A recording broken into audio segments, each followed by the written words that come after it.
Even in today's video we will see how to fix the HP docking station not working or turning on.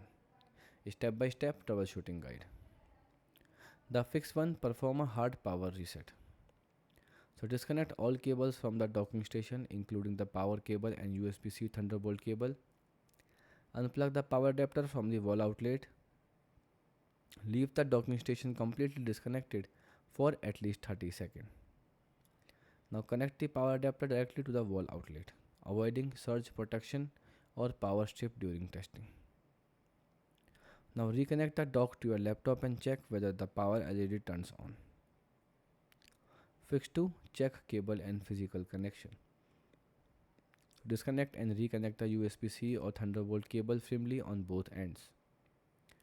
Now inspect all cables for circuit, fraying, bent pins or visible damage. Now if the dock uses a detachable cable, test with another certified USB-C or Thunderbolt cable.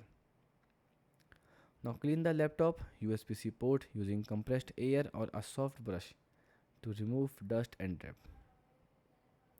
Then verify that all connected accessories are securely plugged into the dock. The fix 3, update driver and firmware. So visit the HP support website and locate your specific docking station model. Now download and install the latest dock firmware update. Then update your laptop, BIOS graphics driver, USB-C driver and Thunderbolt driver. Then restart the computer after completing all update. Then reconnect the docking station and verify that it is detected correctly. The fix 4, troubleshooting external display issue. Disconnect and reconnect the HDMI display port cable on both the dock and monitor. Then test the monitor by connecting it directly to your laptop. Now try a different video cable if available, and press Windows plus P and select duplicate or extend display model.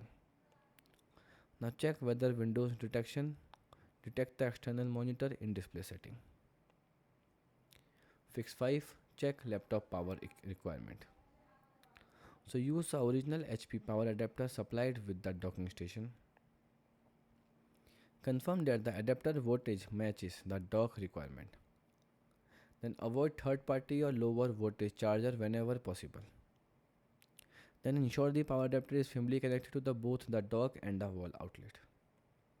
Then test the dock again after verifying the power supply is correct. Goodbye and thanks for watching.